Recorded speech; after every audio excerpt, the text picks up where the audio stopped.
श्रीगुरुभ्यो नमः हरिः ओम ओम नमः सूर्यः पितामहो व्यासः वसिष्ठो त्रिपराशरः कश्यपो नारदो गार्ग्यः मरीचिर्मुनिरङ्गिराः लोमशः पौलशश्चैव चवनो यवनो भृगुः शवनकोष्ठादिशश्चेति ज्योतिष्शास्त्रप्रवर्तकाः नमो ऋषिभ्यः नमो महद्भ्यः। ಪ್ರಿಯ ವೀಕ್ಷಕರೇ, ಭಗವಂತ ಶುಭವನ್ನು ಉಂಟು ಮಾಡಲಿ. ಆತ್ಮೀಯರೇ, 2026ನೇ ಇಸ್ವಿ ಜನವರಿ ತಿಂಗಳಲ್ಲಿ ತುಲಾ ರಾಶಿಯವರಿಗೆ ಹೇಗಿದೆ ಮಾಸ ಭವಿಷ್ಯ ಎಂಬುದನ್ನು ತಿಳ್ಕೊಳ್ಳೋಣ. ನೋಡಿ, ಚಿತ್ತಾ ನಕ್ಷತ್ರ 3-4ನೇ ಪಾದ, ಹಾಗೆ ಸ್ವಾತಿ ನಕ್ಷತ್ರ 1-2-3-4ನೇ ಪಾದ, ವಿಶಾಖ ನಕ್ಷತ್ರ 1-2-3ನೇ ಪಾದ. ನೀವು ವಿಡಿಯೋ ಮುಗಿವರೆಗೂ ಕೂಡ ನೀವು ನೋಡ್ತಾ ಇರಿ. ವಿಶೇಷವಾಗಿ ನಕ್ಷತ್ರ ಪರಿಹಾರಗಳು ಏನು ಎಂಬುದನ್ನು ಕೂಡ ನಾವು ತಿಳ್ಕೊಳ್ಳುವಂತಹ ಒಂದು ಪ್ರಯತ್ನ ಮಾಡೋಣ. ನಾವು ಹೇಳುವಂಥದ್ದು ಇದು ಗೋಚಾರ ಫಲ ಅಂಥೇಳಿ, ನಿಮ್ಮ ಜಾತಕದ ಮೇಲೆ ದಶಾಮುಕ್ತಿಗಳ ಮೇಲೆ ಸ್ವಲ್ಪ ವ್ಯತ್ಯಾಸವೂ ಕೂಡ ಬರಬಹುದು. ಇದೇ ಸಂಪೂರ್ಣವಾದಂಥ ತೀರ್ಮಾನ ಹೇಳುವಂಥದ್ದಲ್ಲ. ಹಾಗಿದ್ದಾಗೂ ಕೂಡ ನೋಡಿ, ಬಹಳ ಮುಖ್ಯವಾಗಿ ನಾವು ಗಮನಿಸುವಂತಹದ್ದು ಈ ಮುಂದೆ ಹೇಳುವಂತಹ ಗ್ರಹಸ್ಥಿತಿಗಳು ಹೇಗಿದೆ ಅದರ ಮೇಲೆ ಫಲಾಫಲಗಳು ನಿರ್ಣಯವಾಗುತ್ತದೆ. ನೋಡಿ, ಇನ್ನು ಚತುರ್ಥ ರಾಶಿಯಲ್ಲಿ ಶುಕ್ರ, ಬುಧ, ರವಿ, ಕುಜರೂ ಕೂಡ ಚತುರ್ಥ ರಾಶಿಯಲ್ಲಿ 14, 15, 17ನೇ ತಾರೀಕು ಅನಂತರದಲ್ಲಿ ಚತುರ್ಥ ರಾಶಿಗೆ ಹೋಗ್ತಾರೆ. ಇವರಿಗೂ ಕೂಡ ತೃತೀಯ ರಾಶಿಯಲ್ಲೇ ಸಂಕ್ರಾಂತಿ ಅನಂತರದಲ್ಲಿ ರವಿಯೂ ಕೂಡ ಚತುರ್ಥ ರಾಶಿಗೆ. ಇನ್ನು ಪಂಚಮ ರಾಶಿಯಲ್ಲಿ ರಾಹು, ಷಷ್ಠ ರಾಶಿಯಲ್ಲಿ ಶನೇಶ್ವರನು ಷಷ್ಠ ರಾಶಿಯಲ್ಲಿ ಬಹಳ ಒಳ್ಳೆಯದು. ಸಪ್ತಮ ಅಷ್ಟಮ ರಾಶಿಯಲ್ಲಿ ಯಾರೆಲ್ಲ ನವಮ ರಾಶಿಯಲ್ಲಿ ಗುರು ಕೂಡ ನವರಾಶಿಯಲ್ಲಿ ಬಹಳ ಒಳ್ಳೆಯದನ್ನು ಮಾಡ್ತಾ ಇದ್ದಾನೆ. ಇನ್ನು ಏಕಾದಶ ರಾಶಿಯಲ್ಲಿ ಕೇತು. ಹೀಗೆಲ್ಲ ಒಂದು ಗ್ರಹಸ್ಥಿತಿ ಇದೆ ನಿಮಗೆ. ಈ ಜನವರಿ ತಿಂಗಳಲ್ಲಿ ಹಬ್ಬ ಹರಿದಿನಗಳು ಏನಪ್ಪ ಅಂತಂದರೆ ನೋಡಿ, 1ನೇ ತಾರೀಕಿಗೆ ಪ್ರದೋಷ ಪೂಜೆ, ಹಾಗೆ 2ನೇ ತಾರೀಕಿಗೆ ಶಾಕಂಭರಿ ವ್ರತ, ಹಾಗೆ 3ನೇ ತಾರೀಕಿಗೆ ಬನದ ಹುಣ್ಣಿಮೆ, ಸತ್ಯನಾರಾಯಣ ಸ್ವಾಮಿ ಪೂಜೆ ಮಾಡುವಂಥ ಶುಭವಾದಂಥ ದಿವಸ. ಇನ್ನು 6ನೇ ತಾರೀಕಿಗೆ ಸಂಕಷ್ಟರ ಚತುರ್ಥಿ ಇದೆ. 7ನೇ ತಾರೀಕಿಗೆ ತ್ಯಾಗರಾಜ ಸ್ವಾಮಿಗಳ ಆರಾಧನೆ. 14ನೇ ತಾರೀಕಿಗೆ ಮಕರ ಸಂಕ್ರಾಂತಿ, ಧನುರ್ಮಾಸ ಪೂಜೆ ಸಮಾಪ್ತಿ. 15ನೇ ತಾರೀಕು ಉತ್ತರಾಯಣ ಪುಣ್ಯಕಾಲ. 16ನೇ ತಾರೀಕಿಗೆ ಮಹಾಪ್ರದೋಷ. 18ಕ್ಕೆ ಅವರಾತ್ರಿ ಅಮಾವಾಸ್ಯೆ ಇದೆ. ಹಾಗೆ 20ನೇ ತಾರೀಕಿಗೆ ವಾಸವಿ ಅಗ್ನಿಪ್ರವೇಶ ದಿನ. 22ನೇ ತಾರೀಕು ಕುಂದ ಚತುರ್ಥಿ. 24ಕ್ಕೆ ಕುಮಾರ ಷಷ್ಠಿ. 25ಕ್ಕೆ ರಥಸಪ್ತಮಿ. ರಥಸಪ್ತಮಿ ಬಹಳ ವಿಶೇಷ. ರಥಸಪ್ತಮಿ ದಿವಸ ಪೂಜೆ ಪುನಸ್ಕಾರಗಳಿಗೆ ಬಹಳ ವಿಶೇಷವಾದಂಥದ್ದು. 27ನೇ ತಾರೀಕಿಗೆ ಮಧ್ವ ನವಮಿ. 29ಕ್ಕೆ ಸರ್ವೇಶಾಂ ಏಕಾದಶಿ. ಹಾಗೆ 30ನೇ ತಾರೀಕಿಗೆ ಮಹಾಪ್ರದೋಷ. ನೋಡಿ, ಹೀಗೆ ಹಬ್ಬ ಹರಿದಿನಗಳೆಲ್ಲ ಇದೆ. ಈ ತಿಂಗಳ ಜನವರಿ ತಿಂಗಳಲ್ಲಿ 2 ಬಹಳ ಮುಖ್ಯವಾಗಿ ಗಮನಿಸಬೇಕು. 1ನೇದಾಗಿ 15ನೇ ತಾರೀಕು ಉತ್ತರಾಯಣ ಪುಣ್ಯಕಾಲ ಇದೆ. ಆದಷ್ಟು ಪರ್ವಕಾಲ ಪುಣ್ಯಕಾಲಗಳಲ್ಲಿ ಬಹಳಷ್ಟು ದೇವತಾ ಆರಾಧನೆ, ಪ್ರಾರ್ಥನೆ, ನಮಸ್ಕಾರಗಳನ್ನು ಮಾಡುವಂಥದ್ದು. ಈ ಉತ್ತರಾಯಣ ಪುಣ್ಯಕಾಲ ಬರಲಿ ಅಂಥೇಳಿ ಬಹಳಷ್ಟು ಜನ ಕಷ್ಟಪಟ್ಟು ಕಾಯ್ತಾ ಇರ್ತಾರಂತೆ. ಹಾಗಾಗಿ ಉತ್ತರಾಯಣ ಪುಣ್ಯಕಾಲ ಬಂದಿದೆ. ಹಾಗಾಗಿ ಪುಣ್ಯಪ್ರದವಾದಂತಹ ಕೆಲಸ ಕಾರ್ಯಗಳನ್ನು ಮಾಡಿಕೊಳ್ಳಿ, ಅದರಿಂದ ಬಹಳ ಶುಭವಾಗಲಿ. ಇನ್ನು 25ನೇ ತಾರೀಕಿಗೆ ರಥಸಪ್ತಮಿ ಇದೆ. ನೂತನವಾದಂಥ ಕೆಲಸಗಳನ್ನು ಶುರು ಮಾಡಿ ಅಥವಾ ಆದಿತ್ಯ ಹೃದಯವನ್ನು ಹೇಳಿ ಸರ್ವಶತ್ರು ವಿನಾಶನಂ ಎಂಬುದಾಗೆಲ್ಲ ಶತ್ರು ಭಯ, ರೋಗ, ತೊಂದರೆಗಳೆಲ್ಲ ಪರಿಹಾರ ಆಗ್ತದೆ. ಹಾಗಾಗಿ ಆದಷ್ಟು ಭಗವಂತನ ನಾಮಸ್ಮರಣೆ ಮಾಡ್ತಾ ಮುಂದೆ ಏನೇನಪ್ಪ ವಿಶೇಷವಾದಂಥ ಫಲಗಳು ಜನವರಿ ತಿಂಗಳಲ್ಲಿ ಎಂಬುದನ್ನು ಕೂಡ ನಾವು ಗಮನಿಸೋಣ. ನೋಡಿ, ಚತುರ್ಥ ರಾಶಿಗೆ ರವಿ ಬುಧರು 15ನೇ ತಾರೀಕು ಸಂಕ್ರಾಂತಿ ಅನಂತರದಲ್ಲಿ ಬಹಳಷ್ಟು ನಿಮ್ಮ ಜೀವನದ ಬದಲಾವಣೆಗಳು, ದಾರಿಗಳು, ಆಗು ಹೋಗುಗಳೆಲ್ಲ ಆಗುತ್ತೆ. ಹೇಗೆ ಅಂತಂದರೆ, ನಿದ್ರೆಯಿಂದ ಎದ್ದ ತಕ್ಷಣ ಹೇಗೆ ಜಾಗೃತ ಅವಸ್ಥೆ ಉಂಟಾಗ್ತದೆಯೋ ಹಾಗೆ ತುಲಾರಾಶಿಯವರಿಗೆ ಜಾಗೃತ ಅವಸ್ಥೆ ಉಂಟಾಗುತ್ತೆ. ಎಷ್ಟೋ ಸಲ ನಮ್ಮ ಜೀವನವೇ ಹಾಗೆ. ಅದನ್ನು ಸಾಮಾನ್ಯವಾಗಿ ಒಂದು 8 ತಾಸು 10 ತಾಸು ನಿದ್ರೆಯಲ್ಲಿ ಹೋಗಿಬಿಡ್ತದೆ ಜೀವನದಲ್ಲಿ. ಇನ್ನಿರುವಂತಹ ವಾಹನದಲ್ಲಿ ಒಂದಷ್ಟು ಸಮಯ, ಇನ್ನೊಂದಷ್ಟು ಸ್ವಲ್ಪ ಕೆಲಸ ಮಾಡಲಿಕ್ಕೆ ಸಮಯ. ಹಾಗೆ ಜೀವನ ಆಳುವಂಥದ್ದು ಪ್ರತಿ ಕ್ಷಣ ಪ್ರತಿನಿತ್ಯ ಕಳೀತಾ ಇರ್ತದೆ, ಗಡಿಯಾರ ನಿಲ್ಲುವುದಿಲ್ಲ. ಹಾಗೆ ಜೀವನವೂ ಕೂಡ 2025 ಮುಗಿಯಿತು. 26ನೇ ಇಸ್ವಿ ನೋಡಿ, ಜನವರಿ ತಿಂಗಳದ ವರ್ಷ ಭವಿಷ್ಯವನ್ನು ಕೂಡ ಮಾಡಿ ಅಪ್ಲೋಡ್ ಮಾಡುವಂಥ ಸಮಯ ಬಂದೇ ಹೋಯಿತು. ಕ್ಷಣ ಕ್ಷಣಕ್ಕೆ ಹೋಗ್ತಾನೇ ಇದೆ. ನಮಗೆ ಪ್ರತಿಯೊಂದು ತಿಂಗಳವೂ ಕೂಡ 12 ರಾಶಿ ಮಾಸ ಭವಿಷ್ಯ, ದೇವತಾ ದರ್ಶನ ಆಳುವಂಥ ಯೂಟ್ಯೂಬ್ ಚಾನಲ್ಗೆ ಒಂದಷ್ಟು ವಿಡಿಯೋ ಮಾಡಿ ಅಪ್ಲೋಡ್ ಮಾಡುವಲ್ಲಿವರೆಗೆ ತಿಂಗಳದ ಎಲ್ಲ ದಿವಸಗಳು ಸಾಮಾನ್ಯವಾಗಿ ಮುಗಿದು ಹೋಗ್ತದೆ. ಇರಲಿ, ಒಟ್ಟಿನಲ್ಲಿ ಬಹಳ ಮುಖ್ಯವಾಗಿ ಗಮನಿಸುವಂಥದ್ದು ಚತುರ್ಥ ರಾಶಿಯಲ್ಲಿರುವಂತಹ ರವಿ ಬುಧರು ಯೋಗಕಾರಕರಾಗ್ತಾರೆ. ಇದರಿಂದ ಬಹಳ ಶುಭವಾದಂಥ ಫಲಗಳು. ಚತುರ್ಥ ಸ್ಥಾನಕ್ಕೆ ನೋಡಿ, ವಿಶೇಷವಾಗಿ ವಾಹನ ಸೌಖ್ಯ ಮತ್ತು ಕುಟುಂಬದ ಸೌಖ್ಯಗಳನ್ನು ಕೂಡ ಹೇಳುತ್ತೆ. ಹಾಗಾಗಿ ಈ ತಿಂಗಳಲ್ಲಿ ಸಂಕ್ರಾಂತಿ ಅನಂತರದಲ್ಲಿ ಎಲ್ಲೋ ಒಂದು ಕಡೆ ವಾಹನ ಖರೀದಿ ಮಾಡಬೇಕು ಅಂತಂದರೆ ವಾಹನ ಖರೀದಿ ಮಾಡುವಂತಹ ಅವಕಾಶಗಳನ್ನು ಕೂಡ ಭಗವಂತ ನೀಡಬಹುದು. ಮತ್ತು ರವಿ ಬುಧರಿರೋದ್ರಿಂದ ಏನಾದರೂ ಗೌರ್ಮೆಂಟಿನ ಕಿರಿಕಿರಿ ತೊಂದರೆಗಳಿದ್ದರೆ ಸ್ವಲ್ಪ ಪರಿಹಾರ ಆಗಬಹುದು. ಮತ್ತು ಸುಖಸ್ಥಾನ ಅಂತಂದರೆ ವಾಸಸ್ಥಾನ, ನಿಮ್ಮ ಮನೆಯಲ್ಲೆಲ್ಲ ಶುದ್ಧ ಮಾಡುವಂಥದ್ದು. ಸಂಕ್ರಾಂತಿ ಹೇಗಿದ್ದರೂ ಕೂಡ ಇದ್ದೇ ಇದೆ, ಮಕರ ಸಂಕ್ರಾಂತಿ. ಹಾಗಾಗಿ ಹಬ್ಬ ಹರಿದಿನಗಳೂ ಕೂಡ ಇದೆ. ಮನೇಲಿ ಪೇಂಟಿಂಗ್ ಮಾಡುವಂಥದ್ದು, ನೂತನ ವಸ್ತುವನ್ನು ಖರೀದಿ ಮಾಡುವಂಥದ್ದು, ಯಾವುದೋ ಒಂದು ಅತಿಥಿ ಬರುವಂಥದ್ದು, ಹೀಗೆ ಯಾವುದೋ ಒಂದು ಹಬ್ಬದ ಸಂಭ್ರಮದ ಒಂದು ವಾತಾವರಣಗಳು ನಿಮಗೆ ರಾಶಿಯವರಿಗೆ ಬಹಳ ಮುಖ್ಯವಾಗಿದೆ ಕಾಣುತ್ತದೆ. ಕೈಯಲ್ಲಿ ದುಡ್ಡಿಲ್ಲ, ಸಮಸ್ಯೆ, ಹಾಗೆ ಹೀಗೆ ಏನೇ ಅಂದ್ಕೊಂಡ್ರೂ ಕೂಡ ಅವಾವ ಸಮಯಕ್ಕೆ ಎಷ್ಟೆಷ್ಟು ದುಡ್ಡು ಒದಗಿ ಬರಬೇಕೋ, ಎಷ್ಟೆಷ್ಟು ಹೊಂದಾಣಿಕೆ ಆಗಬೇಕು ಹೊಂದಾಣಿಕೆ ಆಗತ್ತೆ. ಹೊಂದಾಣಿಕೆ ಆಗುವಂಥದ್ದು ನಿಲ್ಲುವುದಿಲ್ಲ. ಜೀವನದ ಪುನಃ ಪುನಃ 1 ಮೆಟ್ಲು 2 ಮೆಟ್ಲು 3 ಮೆಟ್ಲು ಹೀಗೆ ಜೀವನದಲ್ಲಿ ಹಂತ ಹಂತವಾಗಿ ಮೇಲ್ಮಟ್ಟದ ಜೀವನಗಳು ದಾರಿಗಳನ್ನು ಖಂಡಿತವಾಗೂ ಆಗ್ತದೆ. ಇನ್ನು ಕುಜನೂ ಕೂಡ ಚತುರ್ಥ ರಾಶಿಯಲ್ಲಿದ್ದಾನೆ. ಭೂಮಿ ವ್ಯಾಪಾರ ವ್ಯವಹಾರ ಮಾಡೋರಿಗೆ ಬಹಳ ಒಳ್ಳೆಯದು. ನಾನು ಹೇಳಿದಾಗೆ ಸಂಕ್ರಾಂತಿ ಮುಗಿತಾ ಯಾವುದೋ ಒಂದು ವ್ಯಾಪಾರ ವ್ಯವಹಾರ ಅನುಕೂಲ ಆಗುವಂಥದ್ದು, ಬಾಡಿಗೆಗೆ ಬರುವಂಥದ್ದು, ಅಥವಾ 3-4 ಮನೆ ಕಟ್ಟಿಸಿದೇನಪ್ಪ ಎಲ್ಲ ಖಾಲಿ ಇದೆ, ಇಂತಹ ಒಂದು ಸಮಯದಲ್ಲಿ ಯಾವುದೋ ಒಂದು ಬಾಡಿಗೆ ಬರುವಂಥದ್ದು, ಯಾವುದೋ ಒಂದು ಅನುಕೂಲತೆಗಳಾಗುವಂಥ ಸಾಧ್ಯತೆಗಳಾಗುತ್ತೆ. ಎಷ್ಟೋ ಒಂದು ಮಟ್ಟಿಗೆ ನಮ್ಮಿಂದ ಅನುಕೂಲತೆಗಳಾಗುವಂಥ ಸಾಧ್ಯತೆಗಳಾಗುತ್ತೆ. ಹಾಗಾಗಿ ಏನು ಆತಂಕ ಚಿಂತೆ ಮಾಡಿಕೊಳ್ಳುವಂಥದ್ದು ಬೇಡ. ಯಾವುದೋ ಒಂದು ವ್ಯವಸ್ಥೆಯಲ್ಲಿ ಯಾವುದೋ ಒಂದು ರೀತಿಯಲ್ಲಿ ಹೆಚ್ಚಿನದಾದಂಥ ಅವಕಾಶಗಳನ್ನು ಕೂಡ ಕೊಡ್ತಾನೆ. ಸುಖ ಸ್ಥಾನವನ್ನು, ನೆಮ್ಮದಿ ಸ್ಥಾನವನ್ನು ಹೆಚ್ಚಿನದಾಗಿ ಶುಕ್ರನು ಕರುಣಿಸ್ತಾನೆ. ಯಾಕಂದರೆ ಶುಕ್ರನನ್ನು ವಿಶೇಷವಾಗಿ ನಾವು ಕೇಳಿದ್ದನ್ನೆಲ್ಲ ಕೊಡುವಂತಹ ಗ್ರಹ ಅಂತೇಳಿ ಹೇಳ್ತೇವೆ. ಭೋಗವನ್ನು ಕೊಡುವಂಥ ಗ್ರಹ, ಸೌಖ್ಯವನ್ನು ಕೊಡುವಂಥ ಗ್ರಹ, ಹಣವನ್ನು ಕೊಡುವಂಥ ಗ್ರಹ.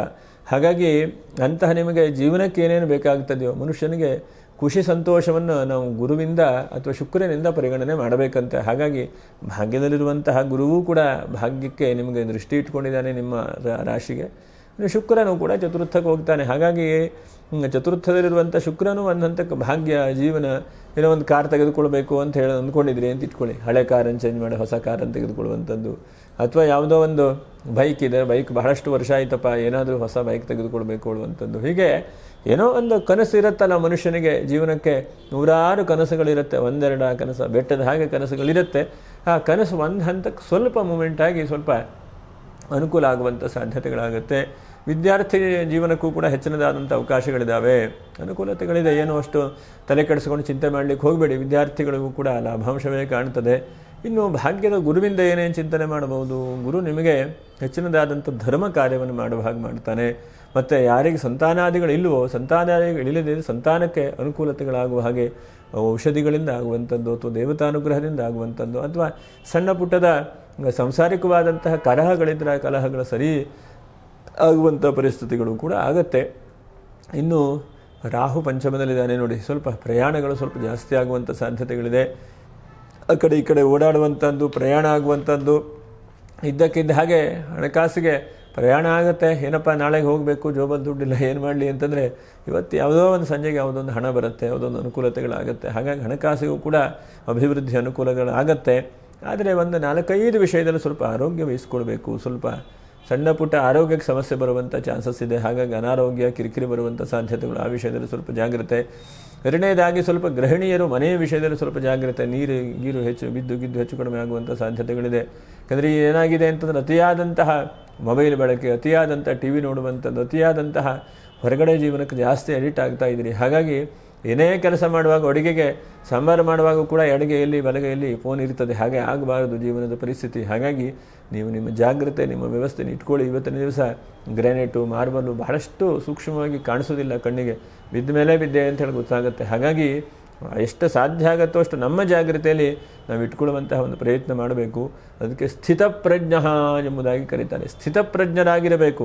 ಯಾವ ಸಮಯಕ್ಕೆ ಏನು ಮಾಡಬೇಕು, ಯಾವ ಸಮಯಕ್ಕೆ ಏನು ಆಗಬೇಕು, ಯಾವಾಗ ಏನೇನು ಮಾಡಬೇಕು ಅದನ್ನು ಸದಾಕಾಲ ನಾವು ಮಾಡ್ತಾ ಇರಬೇಕು.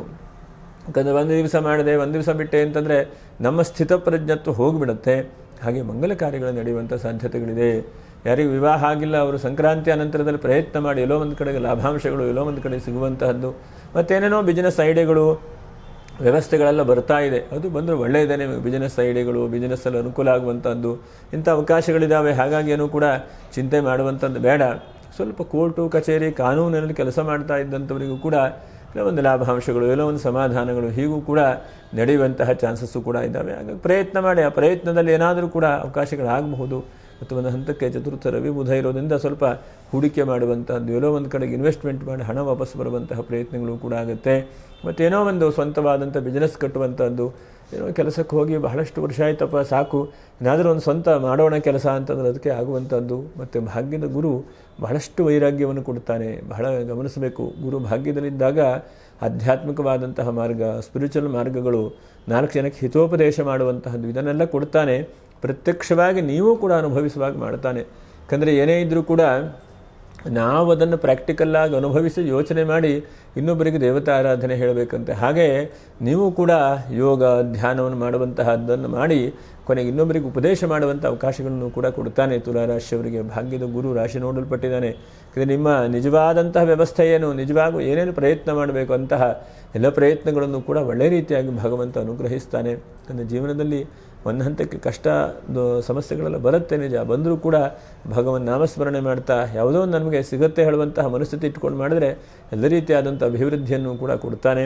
ಹಾಗಾಗಿ ಸ್ಪಿರಿಚುವಲ್ ಆಧ್ಯಾತ್ಮ ಯೋಗ ಧ್ಯಾನಗಳನ್ನು ಮಾಡ್ತಾ ಇದ್ದವರಿಗೂ ಕೂಡ ಗೌರವ. ನೀವು ಮಾಡ್ತಾ ಇಲ್ಲ ಅಂತಂದರೆ ನೀವು ಮಾಡುವಂತಹ ಭಾಗ್ಯ ಯೋಗವನ್ನು ಕೂಡ ಭಗವಂತ ಕೊಡ್ತಾನೆ. ಮತ್ತು ಒಂದು ಹಂತಕ್ಕೆ ವಿಷ್ಣುವಿನ ಆರಾಧನೆಯನ್ನು ವಿಶೇಷವಾಗಿ ಈ ತಿಂಗಳಲ್ಲಿ ಮಾಡುವಂಥ ಸಾಧ್ಯತೆಗಳು ಕೂಡ ಕಾಣಿಸುತ್ತೆ. ಉದಾದಿತ್ಯ ಯೋಗ, ವಿಷ್ಣುವಿನ ಆರಾಧನೆ, ವಿಷ್ಣುವಿನ ಪ್ರಾರ್ಥನೆಯನ್ನು ಕೂಡ ವಿಶೇಷವಾಗಿ ಮಾಡಬಹುದು. ಷಷ್ಠದ ಶನಿ ಅಲ್ಪ ಸ್ವಲ್ಪ ಶತ್ರುಗಳ ಭಯ ಚಿಂತೆ ಏನಿದೆಯೋ ಅದು ಸ್ವಲ್ಪ ದೂರ ಆಗಬಹುದು ಈ ತಿಂಗಳಲ್ಲಿ. ಯಾಕಂದರೆ ನೌಕರಿಯಲ್ಲಿ ಮಾಡ್ತಾ ಇರುವಾಗ 10 ಜನರ ಕಿರಿಕಿರಿ, 10 ಜನರ ಸಹವಾಸ ಸಮಸ್ಯೆಗಳು ಭಾಳಷ್ಟು ತಲೆ ಮೇಲೆ ಬೀಳ್ತಾ ಇರುತ್ತೆ.